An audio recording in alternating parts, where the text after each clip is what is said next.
As a police service, we welcome investment that will help law enforcement agencies reduce the threat of gun and gang violence, and by extension, it enables us to help victims of these crimes. So today I want to welcome Premier Ford to 23 Division for an announcement that will help law enforcement strengthen our commitment to public safety. Thank you. Premier Ford. Thank you.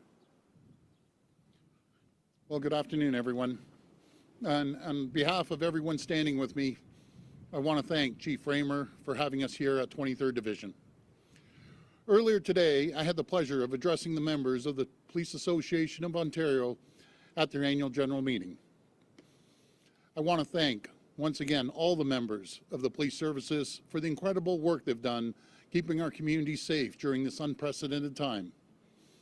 We truly couldn't have done it without your help, and we're so grateful for everything that you do day in and day out. My friends, COVID-19 changed almost everything that is normal in our everyday lives.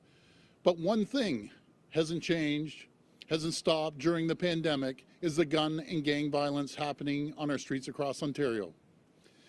Let me put it into perspective. In just a year's time, the number of street gangs involved in opioid market more than doubled. And then it tripled when it comes to the methamphetamine market. It's not just drugs that are a problem. Guns remain a huge problem for communities all across Ontario. In fact, almost half of all firearm traffickers are street gangs. These are scary numbers, and it shows the size of the challenge faced when it comes to combating these criminals. Our government knows the police can't fight these thugs alone, and as Premier, I promise they'll never have to. We will spare no expense to ensure our brave women and men in uniform have everything they need to wage this battle against gun and gang activity. That's why today I'm announcing a further investment of over $75 million over 3 years to combat crime. Funding that will disrupt the drug supply chains and help investigative supports. It will help police trace firearms, identifying gun traffickers, prosecute the bad guys who put the lives of everyone in danger. This is about keeping our community safe. This is about keeping our children safe.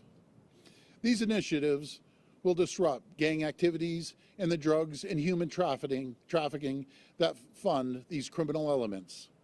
As I've said, there's no crime more deplorable, more heinous than human trafficking. There can be no mercy when it comes to cracking down on these crimes and the terrible people who commit them. And so we remain fully committed to working with our policing and community partners, arming them with the resources and tools they need to do their job to the best of their abilities. In fact, last week we announced an investment of over $267 million over the next 3 years to support community safety and policing grant program. I've said it before and I'll say it again. We will do whatever it takes to protect people from the criminals who want to do them harm and who threaten and prey on our children every single day. We will stand shoulder to shoulder with law enforcement. We will never relent in our duty to keep Ontarians safe. Thank you, and God bless the people of Ontario. Now I'll hand it over to our Solicitor General.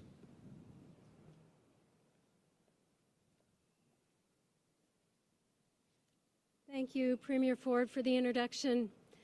Gun and gang violence has no place in Ontario. Wherever they reside, Ontarians and their loved ones deserve to live in communities that are free from violence and crime. And this expectation is one that we've always taken very seriously. Since taking office, public safety has been a top priority of our government. But we know there is more work to be done to combat gun and gang violence. Criminals continue to find new ways of conducting illegal activity, and we must never relent in our efforts to stop them. That is why I am proud of the announcement our government is making today. This additional investment of $75.1 million will help focus our efforts and bring our fight against street gangs and organized crime to the next level. Some of these new initiatives include establishing the Office of the Illicit Drug Intelligence that will provide enhanced investigative support to identify and prevent cross-border drugs, guns, and human trafficking. Working with federal and U.S. counterparts, the newly created office will play a strategic role in disrupting the drug and gun supply chain coming into Ontario. We're also investing money to assist with firearms analysis and tracing, allowing for the timely identification of gun traffickers, their networks, and smuggling routes. Because Ontario is only as safe as its borders, we will increase the presence of border enforcement security teams to curtail the flow of illegal firearms entering our province. Another important aspect of our strategy and funding today is to support our police services' investigative efforts by enhancing resources to support provincial joint forces operations and formalize collaboration among jurisdictions. Establish a province-wide joint analytics working group to improve the ability to share intelligence among police services, and create a provincial database of gun and gang activity to ensure consistency in the clarification of relevant data. Of course, all investigative efforts are only as effective if offenders are promptly brought to justice and prosecuted. That is why, to expedite the prosecution process, we'll create a mobile provincial gun and gang prosecution unit, which my colleague, the Attorney General Downey, will talk about in greater detail. I am confident that these strategic investments will bring about positive, long-lasting results. They will help to effectively disrupt gang and organized crime activities and the revenue streams that fund criminal activities, including gun, drug, and human trafficking. We know there is a strong correlation between street gangs, gun violence, drug, and human trafficking. That is why dismantling illegal activities is the only way we can truly put a stop to the violence we are seeing in our streets and in our communities. To date, along with our federal partners, our government has invested approximately $187 million to disrupt criminal activity, prevent cross-border trafficking, enhance investigative supports, and increase collaboration among the justice sector. I have also engaged my federal counterpart on ways we can continue to work collaboratively to find new, proactive solutions that will support the work of frontline police to dismantle gangs and stop gun violence. By providing our frontline officers with the many tools and resources they need to do their jobs, only then can we ensure all Ontario communities will remain safe places to live, work, and play. Thank you. I'd now like to invite to the podium Attorney General Downey. Thank you, General, and I'd like to begin by thanking Chief James Raymer and the Toronto Police Service for welcoming us here today, and I want to thank the Premier and each of my colleagues who have advocated for these new measures that will make an impactful difference on the front lines of the fight against gun crime in our communities. Investigations and prosecutions of dangerous criminal networks have grown exponentially complex in recent years, and we've responded by prioritizing public safety through our government's comprehensive guns, gangs, and violence reduction strategy. We're making historic investments to ensure police and prosecutors have the tools and resources they need to hold offenders accountable and stand up for victims as they seek justice. And today, we are delivering brand new actions driven by real-world insights and experience from prosecutors, police, and community partners. The new Gun and Gang Mobile Prosecution Unit will address complex cases in priority regions where its expertise is needed most. Mobilizing expert experienced Crown prosecutors, this new team will reinforce the local fight against the criminal networks that prey on young and vulnerable people in our communities. This new unit builds on the investments we've made to establish teams of specialized prosecutors dedicated to prosecuting firearms offences throughout the province. It also adds to the actions we're taking to protect at-risk youth and help break the cycle of offending. Our government takes a broad view of justice to ensure we address public safety on all fronts. This is why we recently announced extraordinary new measures to ensure offenders are held accountable by tackling the unprecedented backlog of criminal cases that have accumulated in the justice system as a result of the pandemic. These net new resources will help increase the trial capacity and hire over 340 new court employees, including Crown prosecutors, court services staff, and victim support staff.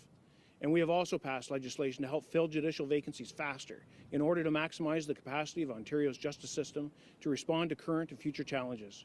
I would like to conclude by thanking frontline police, prosecutors, and community partners for your commitment to fighting gun crime and the dangerous gangs who put the safety of Ontarians at risk. I stand here with the Premier, the Solicitor General, and even the Minister of Finance, who have clear evidence of our continued commitment to this central priority. With that, I will turn over to Minister of Finance, Peter Bethlenfalvy. Well, good afternoon, and thank you, Minister Downey, for that introduction, and thank you to Premier Ford, Solicitor Jones, as well as MPP Hogarth and Chief James Raymer for being here, and all the team standing behind. We're doing incredible work together, and it takes a full team. Today's investment of $75 million in the Guns, Gangs, and Violence Reduction Strategy is an important and necessary step. Necessary because we continue to see violence in our communities, including in Durham Region, where gun and gang activity has left too many victims in our streets. With this investment, we are reinforcing our commitment to do everything we can to fight gun violence in our province. En procédant à cet investissement, nous renforçons notre engagement de faire tout ce que nous pouvons pour lutter contre la violence armée dans notre province. That's why we are using our fiscal resources to give our brave police officers the tools they need to help protect families, put violent criminals behind bars, and keep our communities safe. Thank you.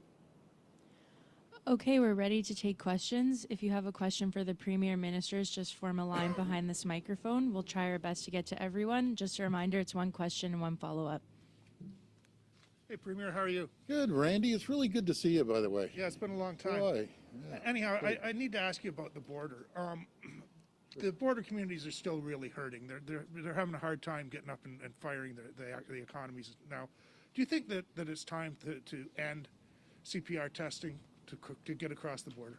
Well, we're going to have that discussion with the Prime Minister, and I know we had the discussion with all the premiers, and I'll give you an answer as soon as we sit down over the phone and have that discussion with them. But it did come up in the COF meeting yesterday, and the consensus is a lot of premiers want to see that.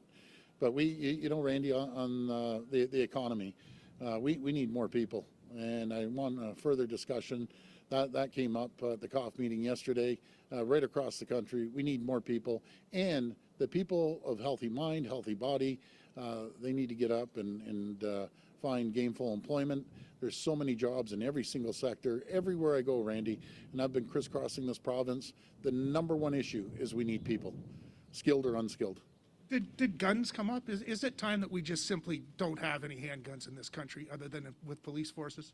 Well, you know something, Randy, guns didn't come up last night. It might not be as prevalent as it is here in Toronto and the GTA, but that's a question we'll sit down with the Solicitor General, Attorney General, and the Cabinet and discuss. But great to see you again, Randy. Hi, Premier. I wanted to ask you about the childcare deal that you haven't been able to strike yet with the federal government. Jason Kenney reached one yesterday. Alberta's getting $3.8 billion for 4.3 million people. But Ontario, with 15 million people, is only getting offered $10.2 billion. I'm just wondering if is the impasse between your government and Prime Minister Trudeau's government the fact that it's a money thing? It's $3 billion apart? Or? Yeah, you nailed it. You know, I'm just not going to make a deal for the sake of making a deal. We're seeing these deals signed, as you mentioned, that they're more per capita with less strings attached. And my good friend Francois, he got a great deal, no strings attached or minimum strings attached.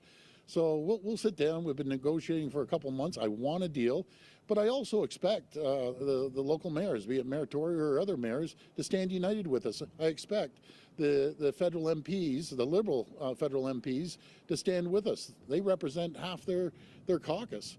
So we'll strike a deal, but I'm not making a bad deal just for the sake of making a deal.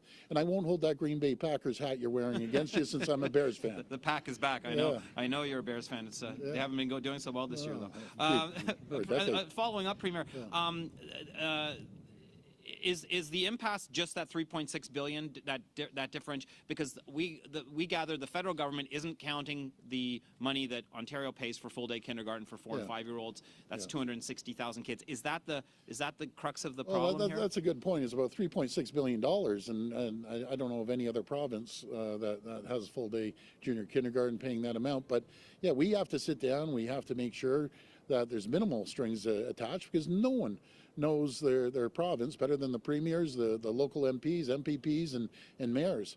So that's what we need to do, and we'll get a deal done. We've had tougher discussions than this, but I'm not going to make a deal just for the sake of making a bad deal. That's for sure. Hi, Premier. Hi. Laura Stone, Hey, Globe and Laura. Mail. How you I doing? just wanted to follow up on the questions about childcare. Yep. What do you say to your critics who are essentially accusing Ontario of bungling this? That most other provinces have a deal. Ontario's left in the dust. You haven't submitted the paperwork to the federal government. Yeah. And come the new year, parents are going to have lower rates in other provinces. What do you say to Well, those the people? critics have never made a deal. I've made deals my whole life. I've made deals since I've been in office, and even the pandemic deal. If it wasn't for Ontario, we'd be about $3 or $4 billion short on that. I'm going to stick with our guns. I need the support of the local mayors to be united. I need the support of the MPs, especially the Liberal MPs. I'm not going to be shortchanged on this deal. Plus, we need sustainability. We need this to be ongoing. What's going to happen after 5 years? They're going to wash their hands and walk away, and we're stuck with the funding? No, we need a good deal. We want the same deal as our friends, and I call them our friends because one of my closest allies is Francois Legault. I want the same deal as he does. He has minimum strings attached, and they're getting a lot more per capita, and so is my good friend Jason Kenney. God bless him. But they need to come to the table, and they need to present us with a proper deal. I'm not going to get the short end of the stick on this. I have to represent the people of Ontario. The worst thing we could do, the worst, is sign a bad deal. And it's going to cost us a fortune. And while everyone else, has a good deal. So we'll get there. Why do you think, or why do you think that Ontario would be getting shortchanged when these other provinces aren't? I mean, they have very predominant ministers here. Well, you're going to have to ask, the federal education minister. You're going to have to ask the PM. And I have a great relationship with the deputy prime minister. I spoke with her over the weekend. We have a great relationship. We both agree we're going to get a deal. And by the way, we trust each other on making a deal as well. Christia, we've had a great relationship. She's very honorable, and we'll get there. We went through this before. So you're getting involved? Are you getting involved? We're going to be involved, and along with the Minister of Education. And by the way, Stephen Lecce is doing an incredible job on his side of negotiating. But we'll get there. We'll get there as sure as I'm standing here. Hi, Premier Ford. Adrian Gabriel, City News. How you doing, Adrian? Good, thank you. On today's announcement, if we look south of the border, we can see the billions of dollars spent on the war on drugs. We've heard former chiefs of police in this city say we can't spend our way out of this problem. So how do you believe that another announcement with more millions of dollars being poured into guns and gangs is going to make any difference on the streets? I think it's going to be a huge difference. We need more boots on the ground. We need more police officers on the ground. They've been stressed out. Their budgets are always under review, always being chopped. We need to put money back in there to have the women and men in uniform out there going after these gangs and guns. It's very simple. This, as the COVID kept going and affected our lives, never affected their lives. They just ramped it up with opioids and methamphetamines that are killing our young people. It's killing our young people. If we just stand back and say, we aren't going to give you any money, by the way, go do the job, it doesn't cut it. We need to go out there aggressively after these gangs and hold them accountable, but then we need enforcement. We have to make sure our JPs, Justice Peace, when they get one of these criminals, they don't let them out the next day. And that's the most frustrating thing when police officers around this province, I hear it firsthand, they arrest a gang member, and guess what? The next day, they're thumbing their nose at the police, and they're back out, selling their drugs and selling their guns. So we need all reinforcements on the ground, and have all the confidence in all our police services across the province. I was speaking today with members of this community and a former gang member as well, gang leader, who said that when they were growing up in this area, there were more resources, there was more community services, there was more places and outlets for kids to go. And they say that that's really what's needed, as well as people, outreach workers, plainclothes officers going out and building those relationships in the community to learn where the guns are, to learn when they're coming in. Is any of today's money going to help the community, to help from the grassroots? Yeah, we just, as I announced, we invested over 200, I think it's 290 some odd million for community outreach and making sure that the police can interact with the communities. And I'll be very frank. You talk about community policing, ask anywhere in Ontario, there's no better community policing than there is with Superintendent Ron Tabner. He's so deeply engaged with every single part of this community. Everyone knows him and feels comfortable talking to him. That's the other thing. You got to knock down the barriers that when the police go there, they're there to help. They aren't there to, create problems. They're there to help. But we need more community policing, and I have all the confidence, not only in our Toronto Police, but our York and Peel and OPP. They're doing a great job. Hi, Premier. Lorenda Redekop with Hi, CBC. Hi. Following up on that, when your government came to power, it cut programs for youth to help youth in communities like this one. It sounds like when you're talking about other money that your government has provided, it's connected to policing. But we've heard from some community members, they're not comfortable with the police. So what will your government do to help people and perhaps bring back programs? Yeah, well, we're bringing programs back. Matter of fact, I'll speak for my area that we're in. We increased funding to the Albion Boys and Girls Club. We're going to focus on, supporting areas, no matter if it's as simple as working with them at the Y or other programs within the community. But I'll pass it over to the Solicitor General here.